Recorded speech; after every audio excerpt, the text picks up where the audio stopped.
Okay, let's unpack this. Today, we are diving deep into one of the most ambitious and I think strategically critical projects underway right now.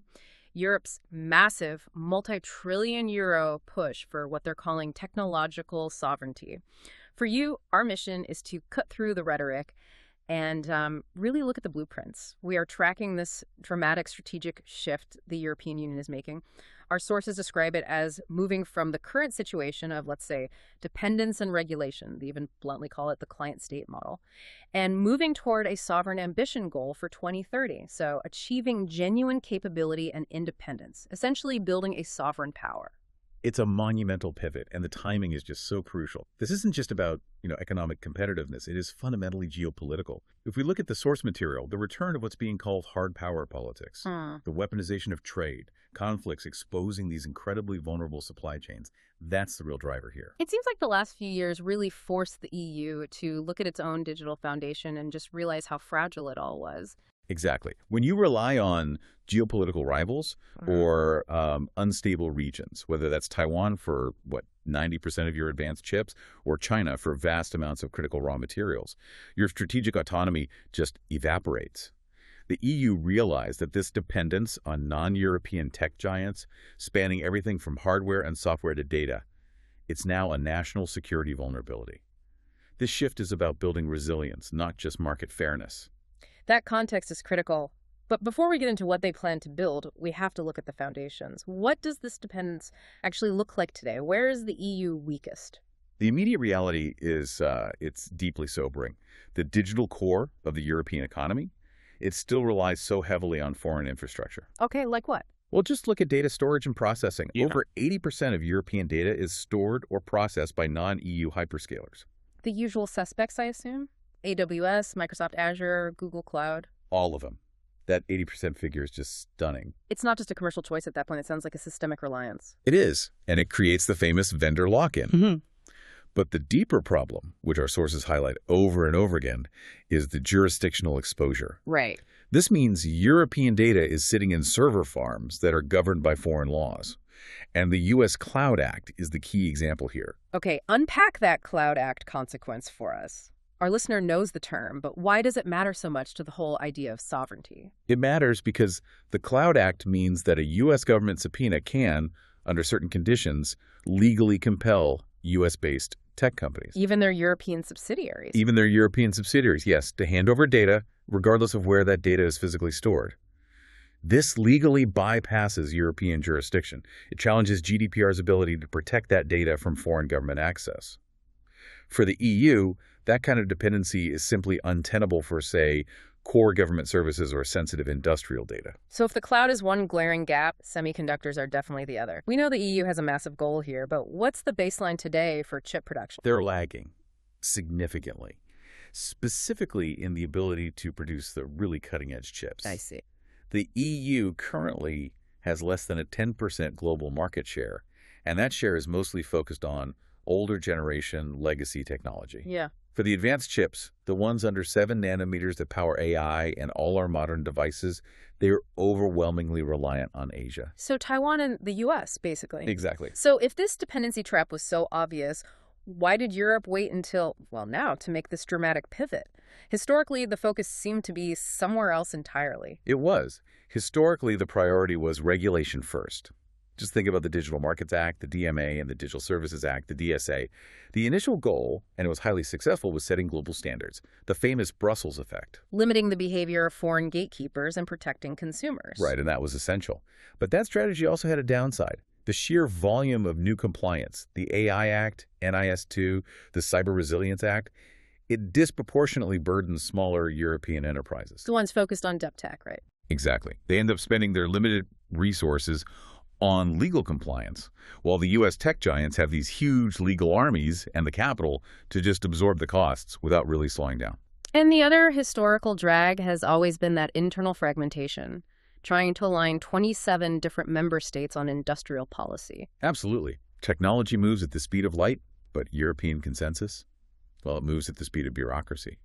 Trying to unify funding, standards, and strategic priorities across 27 national interests has historically slowed progress to a crawl. Just when speed was needed most. But here's where it gets really interesting.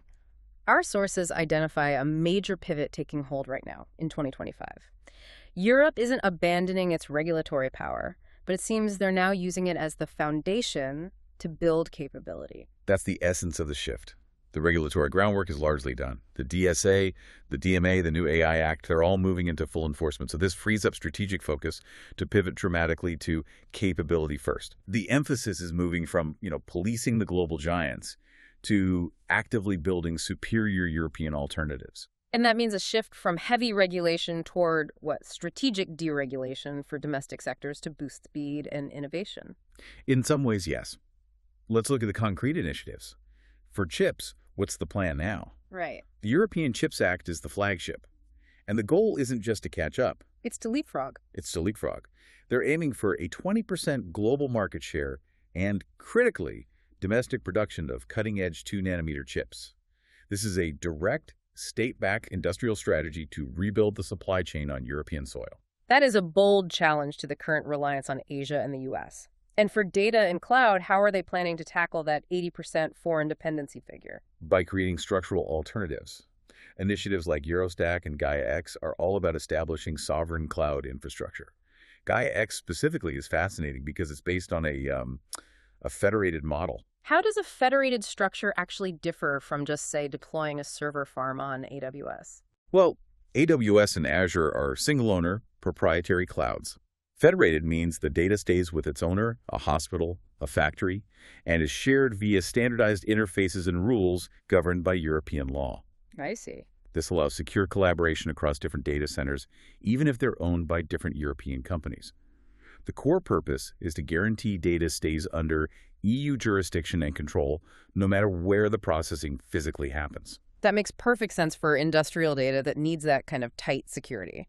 Now let's talk about AI, which is arguably the most competitive tech field on the planet. Historically, European companies were kind of stuck in this structural trap, the fine-tuning loop. Right. They take these gigantic foundational models built by U.S. or Chinese firms like GPT-4 or Llama and just tailor them slightly for a European market. The new goal is sovereign general-purpose AI models. Wait, hold on. Is it realistic to expect the EU to successfully train foundational models from scratch when the U.S. giants have had years of a head start, near limitless GPUs, and access to trillions in capital? Isn't fine-tuning just the smarter, cheaper path? That is the core strategic debate. And the sources show the EU is committed to foundational models because of that sovereignty question.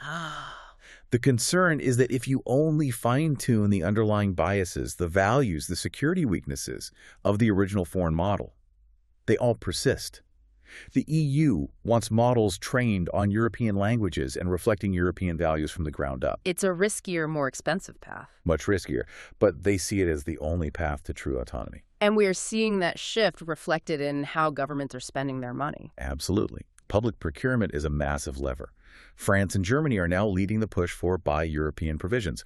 The logic is, if EU governments are spending billions annually on IT, that spending must now be strategically channeled toward nurturing the exact domestic champions that can reduce those foreign dependencies.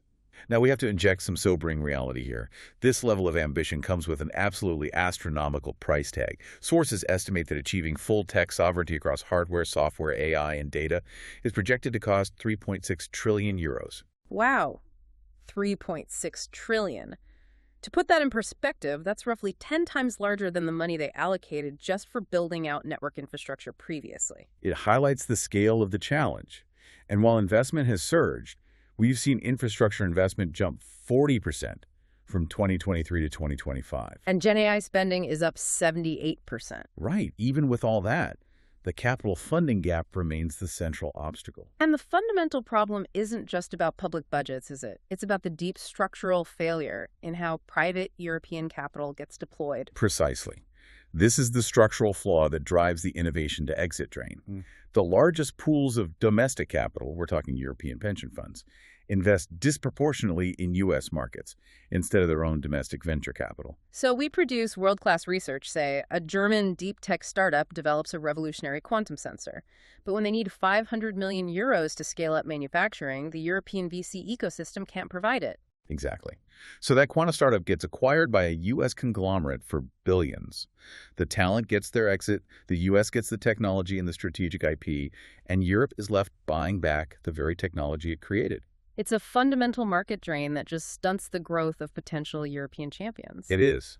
The policy challenge is figuring out how to target those massive pension funds and align their investment incentives with the EU's strategic goals. And beyond the financial capital, the human capital challenge is just as acute, right? The skills crisis. It's a huge bottleneck. The EU needs to attract and retain top tech talent, which is extremely difficult when U.S. companies can offer significantly higher salaries and, well, a different scale of opportunity. The data is pretty clear. Only about 55% of adults had basic digital skills in 2023. Which means the EU is on track to miss its 2030 target of 20 million ICT specialists. And the shortage is most critical in these high-value specialized areas. We're talking acute deficits in advanced AI engineering, complex cloud architecture, and especially cybersecurity. Without the human talent, even the best-funded CHIPS Act projects will struggle. But despite the staggering cost and the capital challenges, it is crucial to recognize that Europe has unique strategic advantages. It allows them to lead, not just play catch-up. This shift to capability lets them select specific battles they think they can actually win. So when we look at this list, quantum, green digital, industrial data, it seems the EU is actively choosing markets where they lost the consumer race. The B2C race. Right, but where they can still win the next foundational or business-to-business race. Is that the strategy? That is absolutely the strategic calculation. Why spend $3 trillion trying to beat Google at search when you can invest in the next computing paradigm? Quantum computing is the #1 example.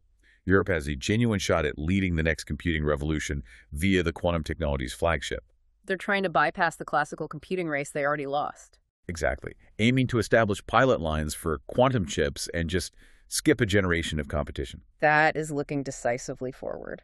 What about areas where Europe's existing values and strengths become an advantage? That brings us to the green digital nexus. Europe is the global leader in sustainable technology. As AI energy consumption becomes a critical global crisis, data centers consume astronomical amounts of power. Europe's focus on energy-efficient computing, things like neuromorphic chips and green data centers, could become a massive exportable advantage. So sustainability becomes a core tech differentiator. A huge one. And this ties back to their B2B strength.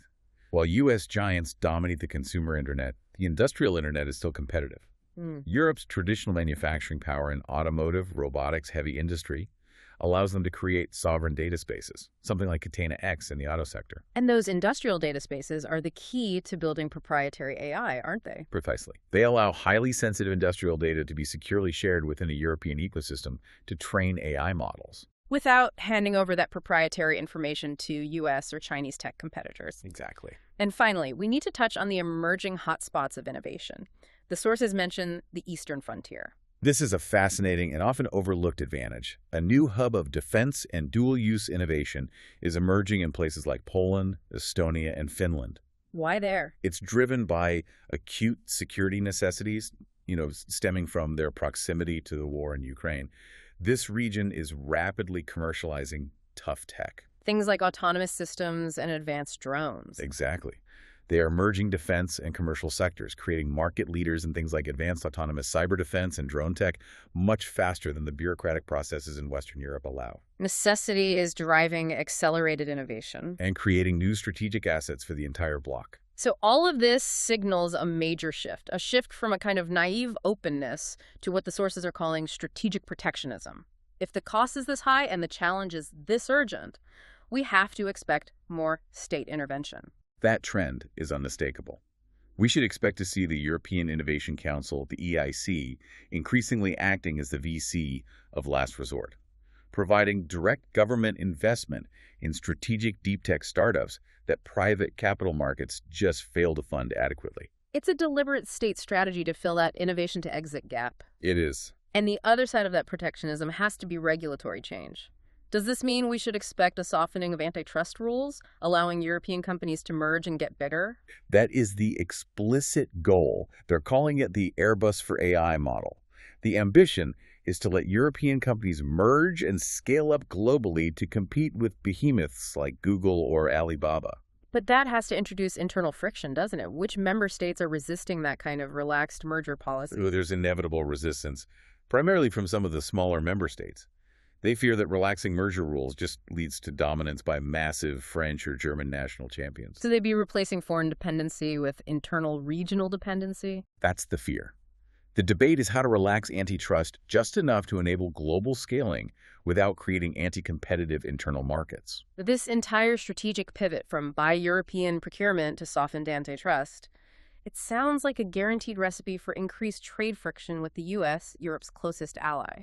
It's pretty much unavoidable. As Europe tries to favor its domestic cloud and tech providers, the U.S. will certainly view this as protectionism. Leading to heightened trade tensions? Yes. The key for the EU now is speed and decisiveness. They need to establish irreversible capability and momentum before global competitors, especially the U.S. with its $500 billion AI investment plans pull even further ahead. So what does this all mean? Europe has moved from regulating foreign giants to trying to build its own champions. It's defined its unique advantages in quantum and industrial data, and it's committed massive funding. The strategic challenge now really hinges on overcoming that internal fragmentation and meeting those immense capital and talent requirements. Progress is absolutely visible. You can see it in key infrastructure and in the legislative foundation. But the structural obstacles, the sheer cost, the drag of internal alignment, and the relentless global pace of innovation, they remain existential threats to that 2030 ambition.